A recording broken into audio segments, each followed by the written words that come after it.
This is the round 4 preview of the Six Nations. Scotland versus Wales is the first game of the weekend, and Scotland at home are a different beast to Scotland away. Yes, they fell apart against France and were embarrassed. There's a reason why Scotland haven't won away in Paris for 20 years. They've only won 7 games away in the Six Nations since 2000 anyway. Their away form is killer, but their home form is something else. Murrayfield has been turned into a fortress under Gregor Townsend. The Welsh will not find this an easy visit. This will not be an easy game for Wales. If the Scots are allowed to start the game quickly, and looking at the Welsh and how they played in the first half in all 3 games so far, that could be a possibility. It could be a very difficult game for Wales. And now Wales are the favourites because of the form they're on and the win streak they're on, but this Scottish side will be hurting, they'll be angry, and they'll be motivated to bounce back. Absolutely.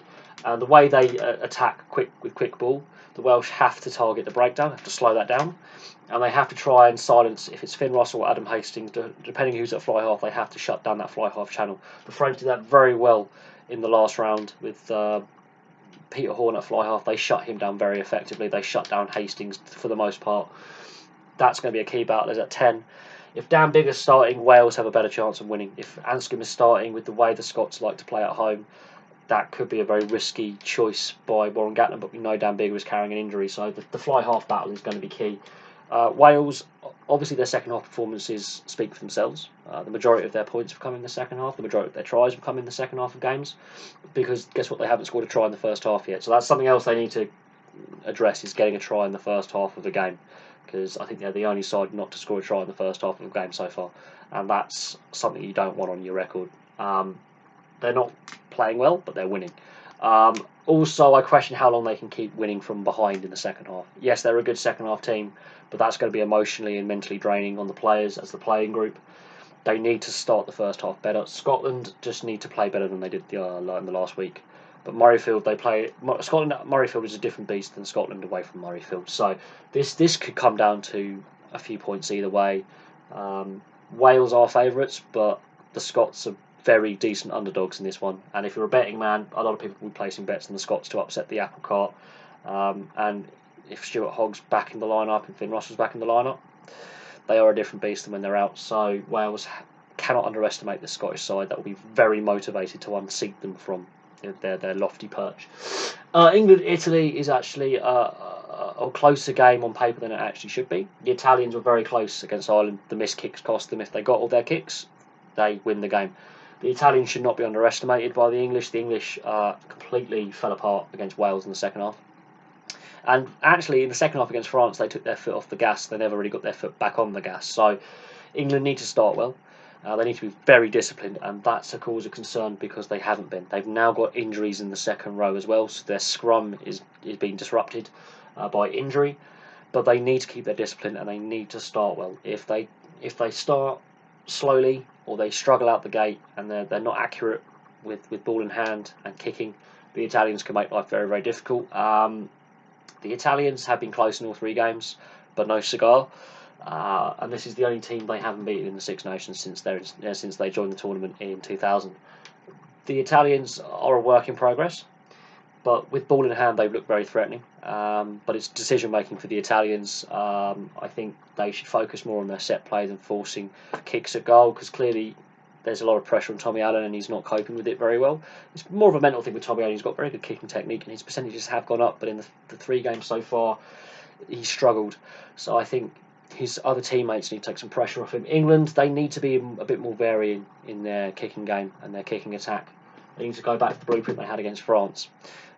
The tactic against Wales were all wrong, and they were found wanting. Plus, the discipline is really concerning. They have the highest penalty count in the tournament, and that's something the Italians could exploit.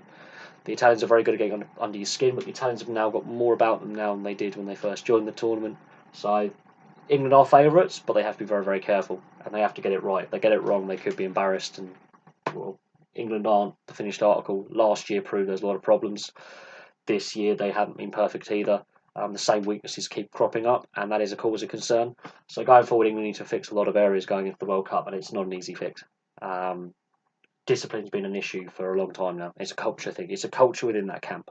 So we'll see what happens. I think Wales are favourites for the first game against Scotland. And we're talking just. England are favourites against Italy, but they should not underestimate the Italians. And then we get to Sunday's game, the Irish playing the French. Now, if the Irish want to retain their title, firstly, they've got to hope the Scots beat the Welsh, and secondly, they've got to beat this French side if they want to retain their Six Nations title.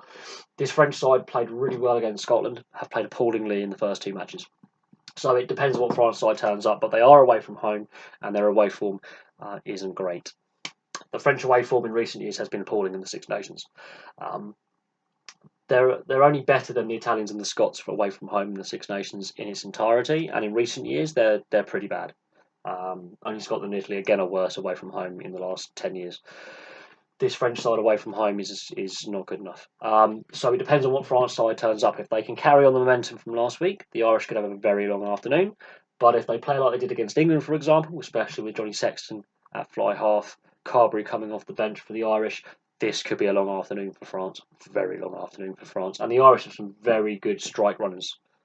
Very good strike runners. But if the French can keep some consistency of selection and play like they did against Scotland, this game could be a lot closer than it needs to be. This French side is terrible. I'm not holding back on this. This French side is poor and has been poor for quite some time. Too many changes in selection. No consistency in the fly half. Entermac had a really good game. Against the Scots. Give him a second go at fly half. It'll give him confidence. I think it gives the team confidence if they have a confident fly half, which is something the French haven't had. Ireland, they do have issues.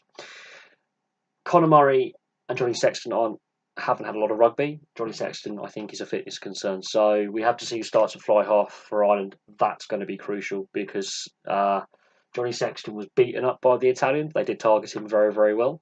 In fact, Johnny Sexton's been targeted in every game so far in the Six Nations. He is a very physical fly half, but his physicality is undoing him. His teammates need to help him out a little bit, take some pressure off him if he is starting. If he's not starting, and if it's Carberry, it's a different kettle of fish. The game will be more unstructured and more open, which may suit the French. So it all depends on fly half selection for both sides and which French team turns up. The Irish are misfiring, but that isn't to say they're a bad side. There are some injuries taking their toll. There is some tired players on show for the Irish. They played a lot of rugby. The French, we don't even know what French side's turning up. But there we go. There's my preview for the 3 games. Wales favourites against Scotland, England favourites against Italy, and France, Ireland. It's a 50-50 call. It depends on what French team turns up. If it's the French team from Scotland, it's going to be a 50-50 flip a coin. It could go either way. But if it's the French side against England, for example, then this could be a 50-point thumping for the French, and they are away from home. So the Ireland-France game is actually quite difficult to call because of the French. But there we go. Thank you very much for watching. Please like and subscribe. Place your thoughts below on the upcoming fixtures next weekend, and I'll have some more videos for you soon.